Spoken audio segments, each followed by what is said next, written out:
At our annual Easter brunch, my father, Alfred, announced that I would be paying off my brother's massive debts to save the family name. My mother just smiled, but their smug confidence shattered when I calmly stood up, dropped my keys, and set a trap that would dismantle the financial empire they had built, using my money. This is where the story truly begins, and you won't want to miss what happens. Make sure you're subscribed to see it through to the end. We're always curious. Where in the world are you all watching from today? Let us know in the comments. The call came on a Tuesday while I was battling the flu. I was buried under a fortress of tissues on my sofa, laptop balanced precariously on my knees, trying to finalize a quarterly risk assessment for my firm. Every number on the screen blurred into a gray haze. I was 42, a senior financial analyst, and I was utterly exhausted. My head pounded, my throat felt like sandpaper, and the last thing I wanted was a video call from my brother, Stephen. But his face popped up on my phone, and the familiar, Pavlovian anxiety tightened my chest. I declined the video and hit the audio-only option. "Livy," he chirped, his voice offensively bright, "you look terrible." "Thanks, Stephen, I feel terrible," I croaked, pulling a blanket tighter. "What's up? I'm in the middle of it." I know, always busy." "The workhorse, that's you," he said, a laugh in his voice that always set my teeth on edge. "Listen, I've got the most incredible news. You're going to love this." I braced myself. Stephen's incredible news almost always preceded a request for a bridge loan or a small investment in one of his perpetually failing ventures. At 36, he was a self-proclaimed artist manager, a title that seemed to involve a lot of late-night parties and very few actual clients. "It's about the Starlight Tour, Liv. It's expanding. We're talking international, Olivia. But we've hit a small snag with the venue deposits in London." I closed my eyes. The Starlight Tour was his latest obsession, a string of concerts for an indie band I'd never heard of. "Snag," I repeated, my voice flat. "Define snag, Stephen." "It's just boring logistics, paperwork you wouldn't understand," he deflected, his breezy tone faltering. "Look, I just need to move some things around. But the point is, Mom and Dad are so excited. They said we have to talk about it at Easter brunch. It's a full family strategy session." A cold dread cut through my fever-induced fog. A family strategy session was code. It meant I was the strategy. "Stephen, I told you last time I'm not." "Don't be like that, Liv," he cut in, his voice hardening. "This is for the family. You know how important the family name is to Dad. This is bigger than just me. Anyway, I gotta run. Mom's making me pick up the good-for-nothing centerpiece. See you Sunday, don't be late." The line clicked dead. I stared at the phone, the silence in my apartment suddenly feeling heavy and oppressive. He hadn't even asked for money. Not directly. That was worse. It meant the request was so big he needed backup. He was bringing in our parents. I slumped back against the cushions, the spreadsheet on my laptop forgot. My father, Alfred, a retired ethics professor, had built his entire identity around concepts of legacy and sacrifice. My mother, Helen, a former art curator, cared only for the aesthetics of success, the beautiful home, the impressive social circle, the talented children. I was the financial engine that made their performance possible. Stephen was the ornamental hood ornament. They had been a unit, the three of them, for my entire life, and I had been the bank. I thought of the brunch, the pristine white table linen, the gleaming silverware, the polite, cutting smiles. I thought of the snag Stephen had mentioned and the family strategy session that was clearly an ambush. For 20 years, I had been the responsible one, the one who sacrificed, the one who paid. And as I sat there, sick and alone, a cold, clear thought surfaced, sharper than any headache. The betrayal wasn't that they were going to ask. The betrayal was that they had no doubt I would say yes.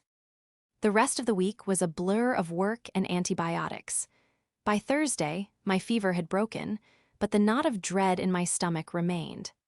I tried to call my mother, hoping to gauge the temperature of the water I was about to be thrown into. "Olivia, darling," Helen answered, her voice sounding like tinkling crystal. Are you feeling better? You sounded simply dreadful on Tuesday. Much better, thanks, Mom. Just wanted to check in, see if you need me to bring anything on Sunday. Oh, just your lovely self, she trilled. It's all handled. We're just so looking forward to it. Your father is especially eager to see you. We have such wonderful things to discuss. Wonderful things, I repeated, my grip tightening on the phone. Right. Like Stephen's tour. There was a half-second pause. It was so brief, anyone else would have missed it. But I had spent a lifetime decoding my mother's silences. Among other things, she said, her voice dropping into a more serious, conspiratorial tone. Your brother? Well, he's on the cusp of something truly important, Olivia. Something that will elevate this whole family. We all need to be supportive, you know. We all have a part to play. A part to play, I said, the words tasting like ash. And what part is that, Mom? Oh, darling, let's not get into boring details over the phone, she laughed, a brittle, dismissive sound. That's what brunch is for. Just be ready to be a team player. Your father has a wonderful toast prepared about family unity. It's going to be a beautiful day. She hung up before I could reply. I stood in my kitchen, staring at the muted gray of my granite countertop. Be a team player. Family unity. The coded language was suffocating. They weren't just asking, they were preemptively blaming me for any disunity my refusal might cause.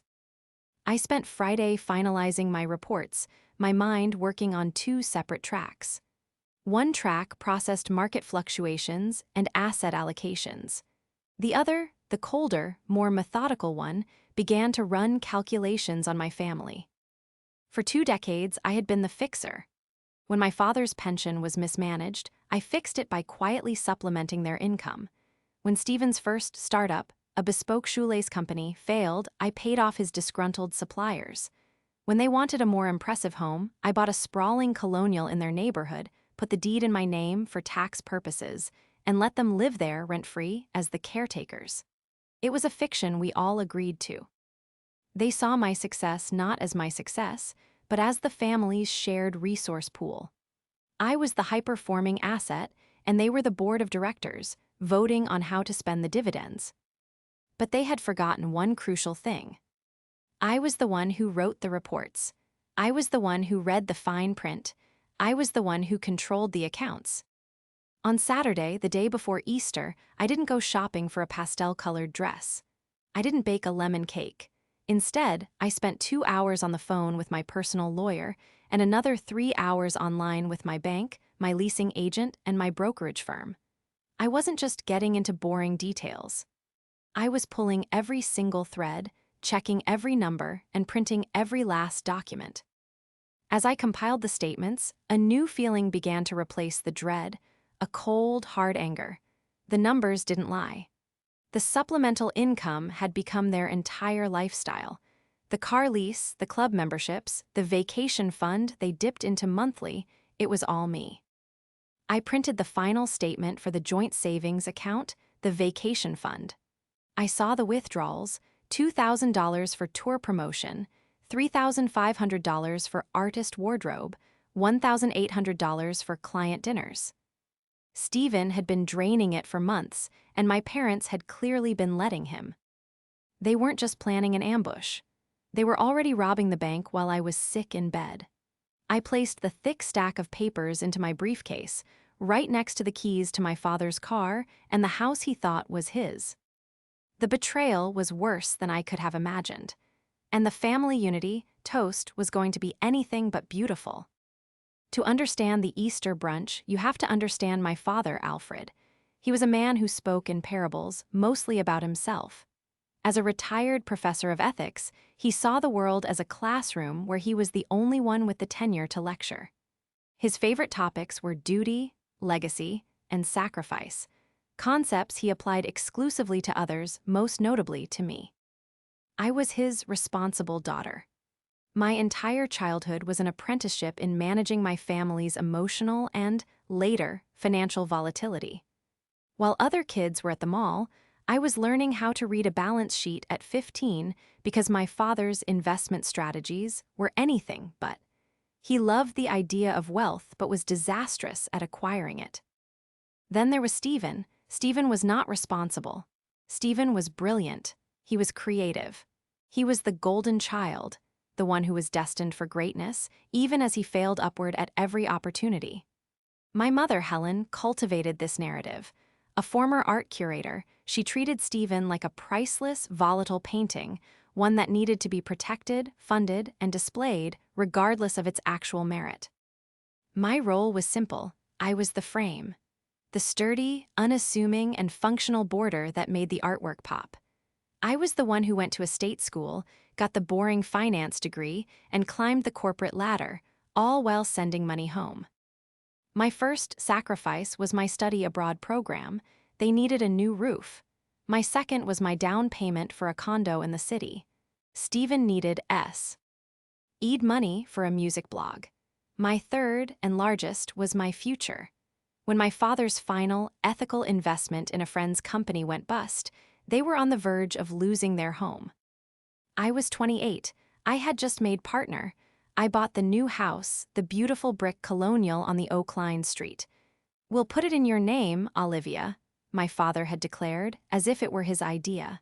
"For legal protection, we will be the stewards of the home." And so I became the owner, and they became the lords of the manor. I subsidized their life, paying the mortgage, the utilities, the lease on Alfred's luxury sedan, and the dues at their country club. I did it because I believed, truly believed, in my father's core lecture: family means sacrifice. The problem with Stephen wasn't just that he was a financial black hole. It was that he was proud of it. His current venture, the Starlight Tour, was just the latest in a string of disasters. He wasn't a manager. He was a con artist in a blazer, convincing young, desperate bands that he had connections. A few months ago, he'd introduced me to the new antagonist in his life, though I didn't see it so clearly then. His name was Marco. He was sleek, older, with a disingenuous smile and a vague profession listed as international financing. Marco was at a family dinner, and I watched him with the practiced eye of an analyst. He was all flattery for my parents and all dismissal for me. "Olivia, a numbers cruncher," he'd laughed, waving a hand. "We don't deal in numbers, do we, Stephen? We deal in vision." He'd spent the rest of the dinner asking pointed questions about our family's assets. Not my assets, our assets. "Alfred, this house is a masterpiece," Marco had purred, looking at my father. "A true family estate." "We believe in legacy," my father had puffed up, taking the credit. I knew instantly that Marco was the source of the new trouble. He was the one who had likely financed Stephen's tour, and now the bill was due. Stephen, cornered and terrified, had run to our parents. And our parents, seeing the family name and their comfortable lifestyle, threatened, had turned to their usual solution. Me. Driving to brunch on Sunday, I felt a strange, hollow calm. The flu was gone, replaced by a crystalline clarity. My briefcase was on the passenger seat. I wasn't just walking into a family brunch. I was walking into a hostile negotiation. And for the first time in my life, I was the one holding all the cards. They just didn't know it yet. The house looked beautiful. My mother had a gift for aesthetics. I had to give her that. Daffodils and white tulips lined the walkway. Wreaths of faux lavender hung on the double front doors, the doors I had paid for. I parked my modest sedan behind my father's gleaming, dark blue luxury sedan, the one I paid the lease on. I took a deep breath, grabbed my purse and my briefcase, and walked in. "She's here," my mother trilled, sweeping out of the dining room. She was wearing a cream-colored cashmere dress that I knew, from a casual glance at a store window, cost over $1,000. "Olivia, darling, you made it. Happy Easter." She kissed the air beside my cheek. "Happy Easter, Mom." The dining room was set for a magazine shoot. The long mahogany table, which I'd bought at an estate sale, was covered in a pristine white runner. My briefcase felt heavy, almost absurd, in this setting of curated perfection. "Olivia, put that ugly thing down," Helen said, eyeing my briefcase with distaste. "You're not at the office." "Just some papers I need to review," I said smoothly, placing it by my chair. My father, Alfred, sat at the head of the table, nursing a glass of sparkling cider. He looked up as I entered, his expression one of polite, professorial interest. "Olivia, good of you to join us." "Dad." Stephen was pacing by the sideboard, already on his second mimosa, his phone in his hand.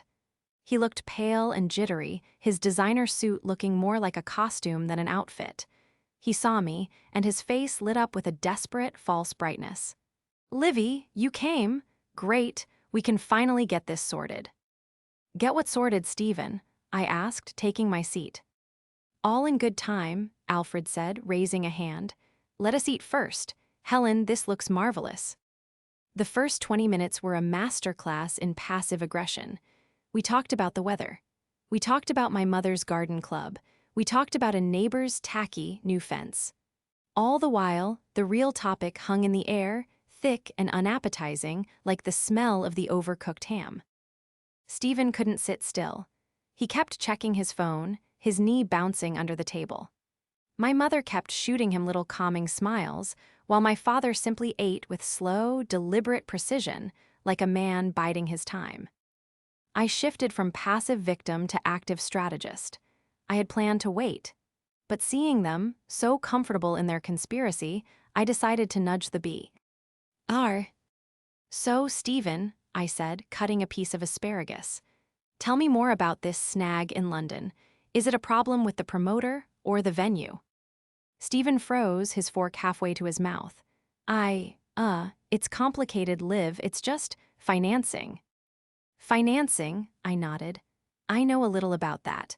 What kind of figures are we talking about? Is it a cash flow issue or a default?"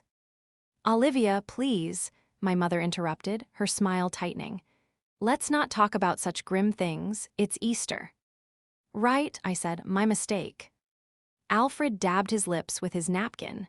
He placed his fork and knife down, parallel to each other on his plate.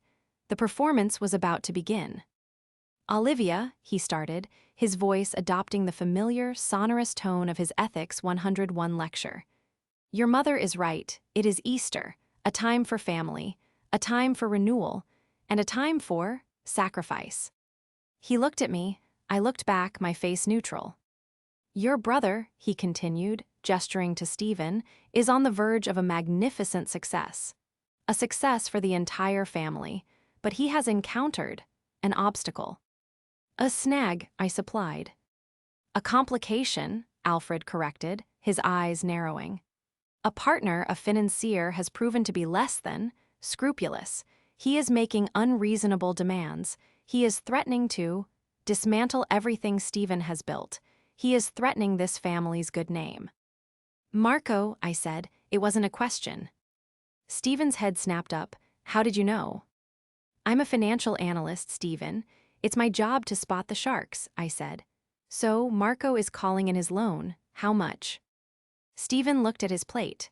Alfred sighed, a deep, put-upon sigh of a man burdened by the foolishness of the world. "This is not about numbers, Olivia," my father said, his voice rising. "This is about principle. This is about loyalty." He picked up his fork, a heavy, ornate silver piece, and pointed it at me across the table.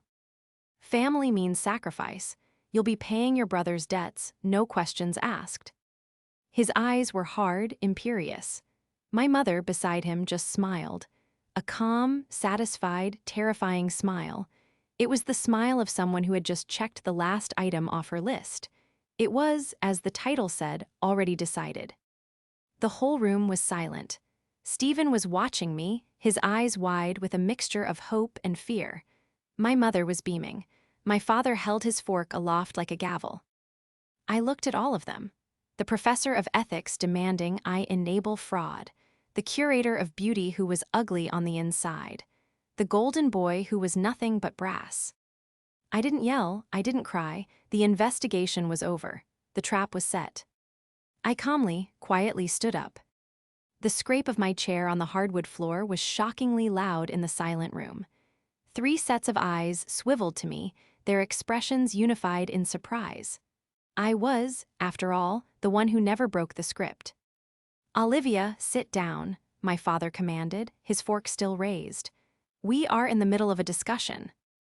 No, I said, my voice clear and steady. It didn't even tremble. You are in the middle of a proclamation. I'm not part of that. I reached into my briefcase, which was resting on my chair, and pulled out a small, leather-bound folder. I didn't open it. Not yet. What is this, Olivia? My mother asked, her smile finally faltering, replaced by a delicate frown of confusion. What are you doing? We're having brunch. We were, I agreed, and now you're demanding I pay off Stephen's debts. No questions asked, so I have just one question: how much? Stephen winced. Liv, it's not like that. How much, Stephen? I repeated, my voice like ice. It's the full amount. Marco wants the full seed money back plus penalties. He's threatening to sue for fraud. And how much is the full amount? $200,000, Stephen whispered, staring at the table. I nodded. It was a staggering, stupid amount of money. I see. It's a pittance to you, Olivia, Alfred boomed, slamming his fork down. The silver clattered against the china. A rounding error. Compared to the reputation of this family, it is nothing. The reputation of this family, I repeated, tasting the words. Whose reputation, Dad? Yours, Mom's, or Stephen's? I looked at Stephen. You didn't just take a loan from Marco, did you? You told him you had assets. You told him the family had backing. You told him about me. Stephen's face went white. He didn't have to answer. Of course you did, I said, more to myself. I turned my gaze back to my father. So this isn't about saving the family name. This is about covering up Stephen's fraud so Marco doesn't come after you. How dare you? Helen gasped, a hand flying to her chest. We are your parents. We have given you everything. The sheer, breathtaking audacity of that statement hung in the air. I almost laughed. Given me everything? Mom, let's talk about that. This was the first reveal, the one I hadn't planned, but which felt so right. I reached down, picked up my briefcase, and placed it on the table, right on top of the ham platter. I unzipped it. I pulled out the first file, the one marked Vacation Fund. Let's start small, I said. This joint account, I opened it for our family trips. In the last 6 months, you've withdrawn, let's see, $28,000. I looked at Stephen. $2,000 for tour promotion, $3,500 for artist wardrobe. Stephen, this account was for Mom and Dad's trip to Italy, not for your imaginary business. How did you? Stephen started. I'm the primary account holder. I get the alerts, I said. I turned to my mother. And you let him? You co-signed the withdrawals. You've been lying to me for months, draining an account you don't even contribute to. Helen's face was pale. It was a loan, Olivia. He's good for it, as soon as the tour. The tour is dead, Mom. It's over. There is no tour. There's just a shark named Marco and a debt of $200,000. My father stood up, his face purple with rage. This is insubordination, Olivia. This is a betrayal of everything we stand for. You are a part of this family, and you will do your duty. Duty, I said, my voice dangerously quiet. Let's talk about duty, Dad. I reached back into the briefcase. I pulled out a set of keys. They were attached to a heavy, branded keychain from a luxury car maker. I tossed them onto the table. They landed with a heavy, metallic clink right next to Alfred's plate. Then I guess this house, I said, my voice ringing with a clarity I'd never felt before. This car, and that vacation fund. I paused, letting the words sink in. All going with me. Their smiles didn't just drop, they shattered. My father stared at the keys as if they were a snake. My mother looked from the keys to my face, her eyes wide with dawning, uncomprehending horror. Stephen just looked sick. What are you talking about? My father stammered. That's my car.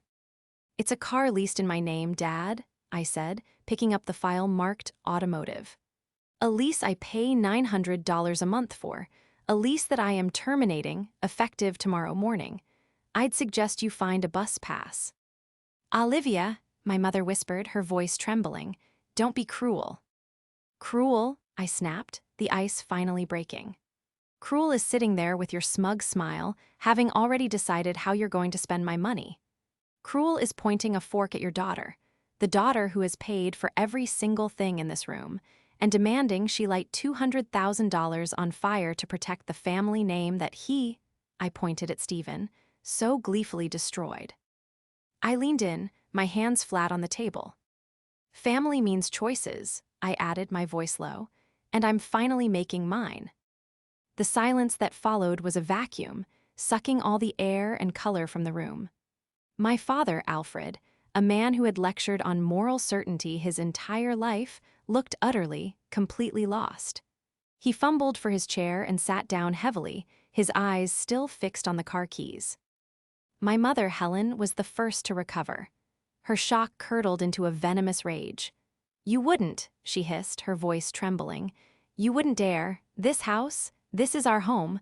You would throw your own parents out on the street." "You're not on the street," I said, my voice cold and analytical. "You're in my asset portfolio, an asset that is currently underperforming."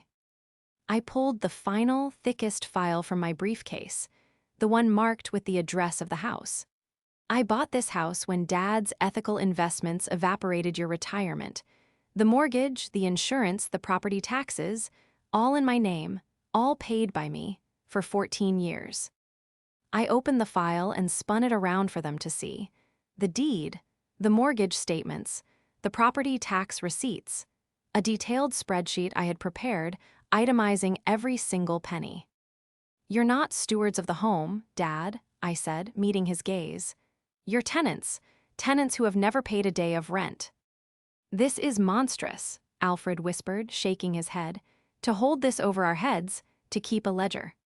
"The ledger," I said, "is what you call sacrifice. I just call it a bad investment. And Stephen's little snag with Marco, that was the final risk assessment. The family business is insolvent. I'm liquidating my assets." Stephen, who had been silent, finally exploded. "You can't do this," he shouted, standing up so fast his chair toppled over. "Marco will ruin me. He'll tell people. He'll come after you." "Will he?" I asked, raising an eyebrow. "What does Marco think you have, Stephen? What assets did you pledge?" I told him about the house," he admitted, his voice cracking. "I told him the family had property that I had equity." "You tried to leverage my house to secure a fraudulent loan," I stat. "Ed, it was incredible. The audacity was almost impressive." "I was going to pay it back," he yelled. "The tour was going to be huge." "There is no tour, Stephen," I snapped. "There's just Marco, and this is where you, my dear family, have miscalculated." I took a deep breath. This was the second, more powerful confrontation. This was the irrefutable proof. "I told you I was on the phone with my lawyer this weekend, but I wasn't just talking to my lawyer. You see, after Marco's little performance at dinner a few months ago, I did what I do best. I ran the numbers on him." A new, colder fear entered the room. Stephen's face went from pale to translucent. "Marco, or as he's known to the SEC, Michael Patrony, isn't an international financier," I said, pulling a single sheet of paper from my bag. "He's a professional predator. He finds desperate, arrogant little fish like you, Stephen, and he invests. But his real business is fraud. He's been investigated 3 times for wire fraud and racketeering." "You're lying," Stephen breathed, but his eyes were wide with terror. "Am I?" I slid the paper across the table.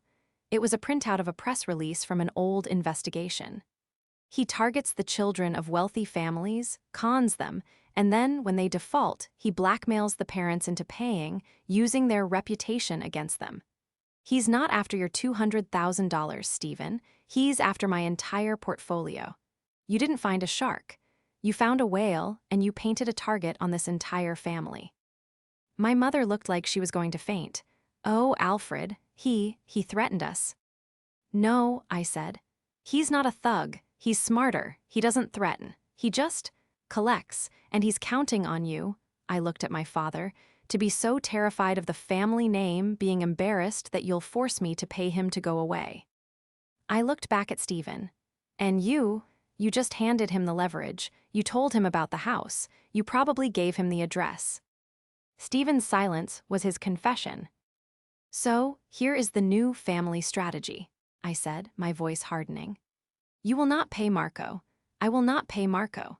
Instead, I've already had my actual lawyer forward this entire file, including your Starlight Tour corporate non-corporate structure and your lovely detailed vacation fund expense report to the SEC's regional office, flagging it as material related to their ongoing interest in Mr. Patrony. You went to the police, Alfred stammered, horrified. I went to the regulators, I corrected. I'm a financial analyst, Dad. I have a professional and ethical duty to report suspected fraud. Unlike you, I actually practice the ethics I preach. I began to pack my briefcase. The keys, the house file, the car lease. What happens now? Stephen asked, his voice a child's whisper. Now, I said, zipping the bag, Marco has bigger problems than you. He'll be too busy dealing with a federal investigation to worry about your $200,000. He'll cut his losses and disappear. Which also means you, I looked at Stephen, get nothing. The tour is over. The money is gone. But us, Helen whispered, her eyes on the briefcase. The house. I paused at the dining room door. I'm calling a realtor tomorrow. The house will be on the market by Friday. You have 30 days to find somewhere else to live. The 30 days that followed were a symphony of desperation. The first stage was denial. They didn't pack. My mother called me every day, leaving voicemails that swung wildly between, Olivia, darling, we're ready to forgive you, just stop this silliness, and I can't believe you're doing this to your own mother. The second stage was negotiation. My father, Alfred, requested a formal meeting at a neutral location, a coffee shop. He showed up with a notepad, as if for a dissertation defense. Olivia, he began, I've been reviewing our situation. Your mother and I are willing to compromise. A compromise, I said, sipping my coffee. Yes, we will agree to chastise Stephen for his recklessness. In return, you will, of course, take the house off the market. It's a perfectly logical solution. We remain in the home and you get the apology you seem to require. I stared at him. He genuinely saw this as a negotiation, as if he held any cards at all. Dad, this isn't a situation. It's a consequence. The for sale sign goes up on Friday. That's not a negotiating point, it's a statement of fact.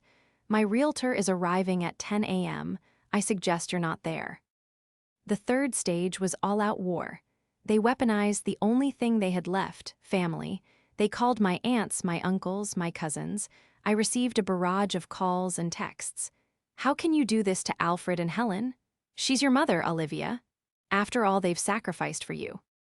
It all came to a head at what was supposed to be a celebratory dinner. My cousin, Sarah, had just announced her engagement. The entire extended family was gathered at her parents' house. I knew it would be an ambush, but I went anyway. I was tired of hiding. I walked in and the conversation died. I was the pariah, the ungrateful daughter. My Aunt Martha, my father's sister, was the ringleader. Olivia, she said, cornering me by the appetizers. I think you owe your parents an explanation and an apology. I saw them then. Alfred, Helen, and Stephen huddled near the fireplace, looking like a trio of tragic refugees. They were performing victim for the entire family, and they were giving the performance of their lives. This was it, the public showdown they had engineered. An apology for what, Aunt Martha? I asked, my voice calm. For your cruelty, she snapped. Kicking them out of their home, at their age, it's shameful. A circle had formed, everyone was listening. This was the moment. Their home, I said, setting my glass down. That's interesting, because I have the deed, the mortgage, and 14 years of property tax receipts that say it's my home, the one I've paid for. A murmur went through the crowd. I see my father has been selective with the details, I continued, projecting my voice so everyone could hear. Let me fill in the gaps. You all see a poor, retired couple being kicked out by their cruel daughter. I see a pair of adults who have lived rent-free for 14 years, in a luxury home, driving a luxury car, all on my dime. I turned to my parents. Did you tell them that, Dad? Did you tell them about the car lease I'm terminating, or the country club dues I've stopped paying? Alfred's face was chalk-white. This is a private family matter, Olivia. No, I countered. You made it a public matter when you decided to ambush me at Easter. You made it public when you sixed Aunt Martha on me. I turned back to my aunt. And did they tell you why I'm kicking them out? Did they tell you about the $200,000 debt Stephen rang up with a known con artist? A debt he tried to secure by illegally leveraging my house. Silence, utter, pin-drop silence. Did they tell you, I said, my voice dropping but gaining an edge, that their family strategy was to point a fork at me and demand I pay it off? No questions asked, to protect the family name. No one spoke, no one moved. The sacrifice my father is so fond of lecturing about, for 20 years that's been my job. I've been the family bank, the emergency fund. The responsible one you could all count on to clean up the mess, and I'm done. I looked at Stephen, who was trying to blend into the wallpaper. The $200,000, that's gone. I reported his partner to the SEC for fraud. The family name you were so worried about, Stephen, you're lucky you're not being investigated as a co-conspirator. Helen let out a small, strangled sob. You've ruined us. No, I said, my voice softening for the first time, not with pity but with finality. You did this to yourselves. You built a lifestyle on the back of my hard work, and you got so comfortable, you thought it was your right. You thought I was an obligation, not a choice. You thought I was an asset you could command. I picked up my purse. Well, this asset is divesting, the house is being sold, the car is being returned, the accounts are closed. I looked at Alfred, my father, the professor of ethics. Family does mean choices, Dad, and I'm choosing me. I walked out of the party. No one said a word to stop me. I heard my cousin Sarah, in the stunned silence, whisper, "Oh my God, Olivia paid for all of it." The spell was broken. The public humiliation was complete, not for me, but for them. The narrative they had so carefully crafted for decades, of the dutiful daughter and the sacrificing parents, had just been obliterated by the one thing they never bothered to check: the truth. The house sold in less than a week. It was a cash offer, well over asking, from a young couple who, ironically, worked in tech. I signed the closing papers in my lawyer's office, a sterile, quiet environment that felt worlds away from the emotional chaos of my family. The wire transfer hit my account, and for the first time, the number I saw reflected my wealth, not my family's perceived assets. The downfall of my family, as they had constructed it, was swift and definitive. My father and mother, faced with the hard reality of the 30-day eviction notice, moved into a small, 2-bedroom rental apartment in a complex by the highway.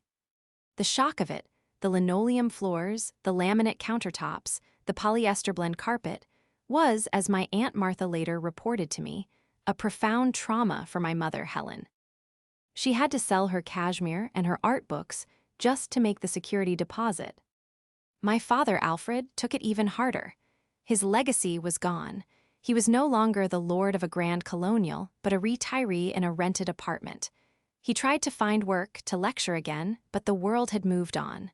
His ethics, it turned out, were not a marketable skill when they weren't being subsidized. And Stephen, as I had predicted, Marco or Michael Patroni, vanished. Once his name was flagged in connection with an active SEC file, he cut all his losses, especially the small fry, high-risk ones like my brother. Stephen was left with nothing. No tour, no money, and no reputation. He had to get a job, a real hourly wage job, at a local music store, stocking shelves and tuning guitars. He now lived in his parents' second bedroom. The reconciliation, if you can call it that, was quiet and came months later. I was in my own condo, reading a book on a Sunday afternoon when my phone rang. It was Stephen. "Liv," he said, his voice small, stripped of all its usual bravado. I got my first paycheck. It's not much, but I wanted. I wanted to ask you where I should open a savings account. For, rent. There was no apology, not a real one. But in his question, I heard the one thing I had never heard from him before, a genuine admission that he didn't know how to do something, and that I did. I can send you some links, Stephen, I said. Look for a high-yield online account. Low fees.